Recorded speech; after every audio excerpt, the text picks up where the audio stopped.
Je m'appelle Nathan Jérémy Kinsola et voici mon témoignage. Donc moi c'est Nathan, j'ai 24 ans, bientôt 25 le mois prochain. Je suis le septième d'une famille de 7 enfants, donc le dernier.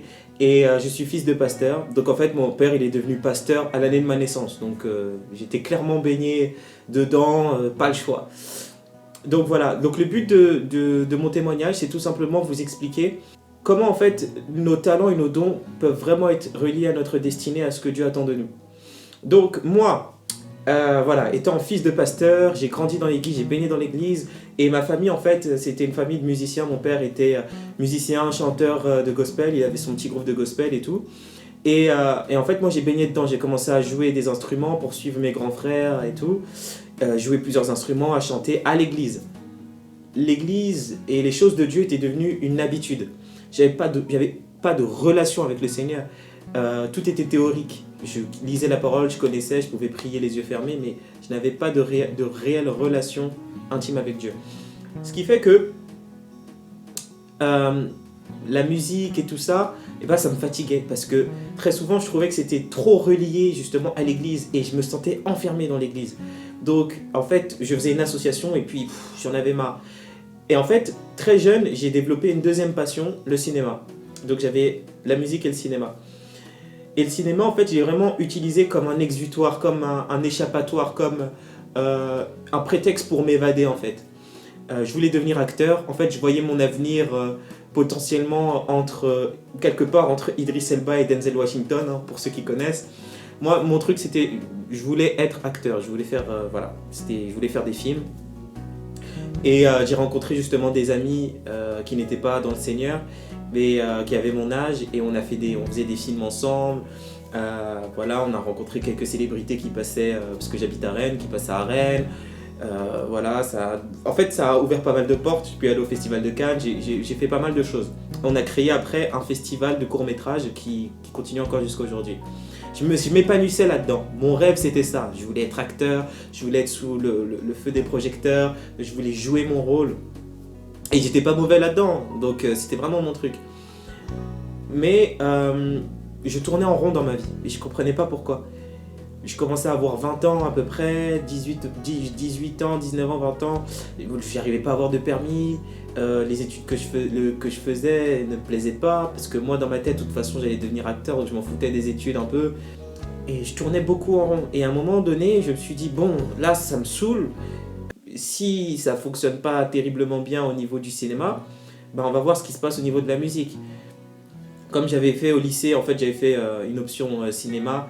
J'avais un bac de cinéma, donc je me suis dit, bah, maintenant, ce que je vais faire, c'est que je vais aussi essayer de professionnaliser la musique. Donc après mes études, ma licence, je suis parti dans une école en fait, de coaching vocal et métier de la scène. C'est là que les choses ont vraiment commencé à prendre un sens. Je suis allé dans le sud, j'ai fait cette école de chant, et à la fin de cette école, un de mes directeurs m'a dit, écoute Nathan, maintenant il va falloir que tu fasses un choix. Nathan, il va falloir que tu fasses un choix.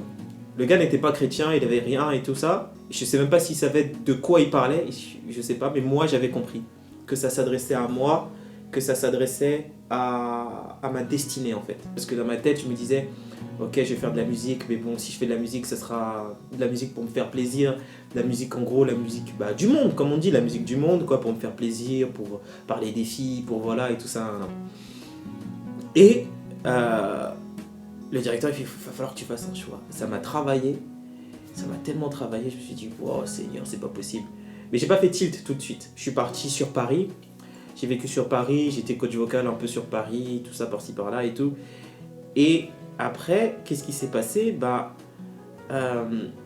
Je continuais à vouloir faire des castings, à vouloir faire des choses pour devenir acteur et tout ça. Ça ne fonctionnait pas du tout, je tombais sur des rôles bizarres. Bref, je vous ai parlé des détails. Et puis un jour, en 2019, donc 3 ans plus tard, il s'est passé une chose. À la Pentecôte, j'ai eu ma rencontre avec le Seigneur. Et là, ça peut vous paraître bizarre, parce que vous allez vous dire, oui, toi, t'es né dans une famille chrétienne, c'était facile pour toi, de machin, et tout, qu'est-ce que tu me parles d'une rencontre avec le Seigneur, genre, en 2019 et tout ça. Mais en fait, je vais vous dire une chose. ça veut rien dire. Être fils de pasteur, baigner dans l'église, tout ça, ça veut rien dire. Avoir une relation intime avec le Seigneur, c'est quelque chose qui est totalement différent de la religion. C'est totalement différent de la parole théorique. C'est totalement différent de tout ça. Et moi, je l'ai compris. Je m'étais fait baptiser à 13 ans en 2008, mais c'est 11 ans plus tard, en 2019, que j'ai réellement rencontré Dieu. Et le Seigneur a brisé ma carapace. Ma carapace d'orgueil, ma carapace du mec qui croyait tout savoir, du mec religieux, du mec, voilà, parce que je voulais jamais pleurer devant les gens et tout ça. J'avais comme une carapace.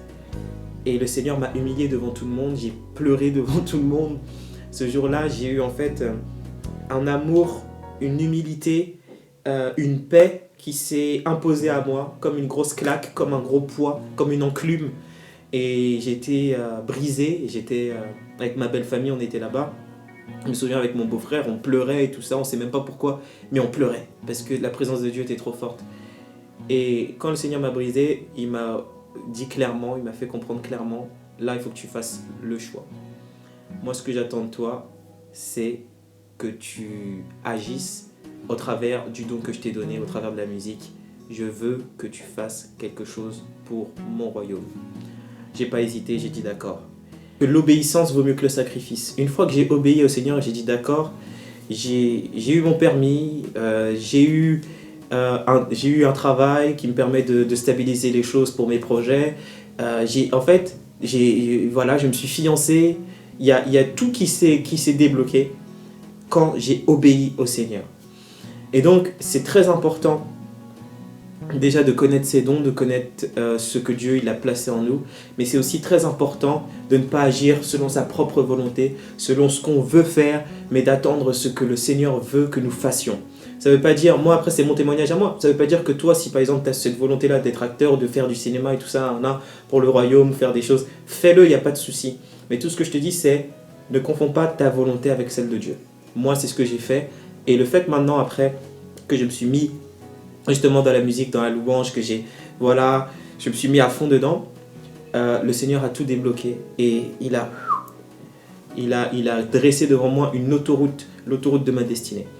Donc voilà, moi ce que je veux dire, c'est qu'aujourd'hui j'ai la paix, j'ai la joie, je suis comblé dans le Seigneur.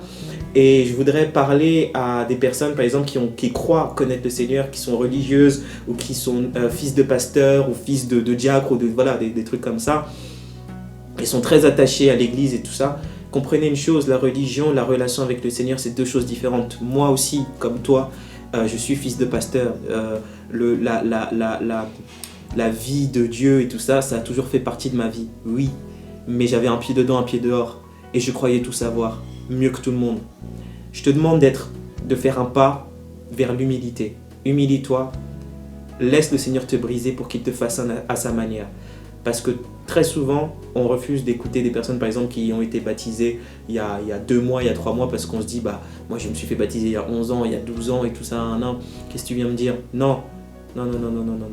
Si le Seigneur a pu faire entendre sa parole de la bouche d'un âne dans la Bible, il peut la faire entendre de la bouche de n'importe qui. Sois humble. L'orgueil, c'est pas de Dieu, c'est du diable. Sois humble, va dans ta chambre, mets les genoux à terre et cherche Dieu et bâtis une réelle relation avec lui. Il va te parler. Que Dieu vous bénisse. Moi, j'ai béni ce que fait aussi Charlène Christ et tout ça. Sois béni pour ton compte Instagram, c'est génial. Que nous puissions tous être en feu, jeunes et moins jeunes, pour le royaume de Dieu. Une phrase que le Seigneur me répétait toujours quand j'avais peur, quand je ne savais pas comment faire les choses. Il ne s'agit pas de toi, il s'agit de moi. Répète-toi toujours cette phrase. Il ne s'agit pas de toi, il s'agit de Dieu. Il s'agit du royaume de Dieu, il s'agit de gagner des âmes. Il ne s'agit pas de toi, il s'agit de Dieu. Si Dieu t'a appelé, si Dieu t'a donné les armes, si Dieu t'a donné le don, la capacité, il est avec toi. Il s'agit de lui, pas de toi. Sois béni. Shalom.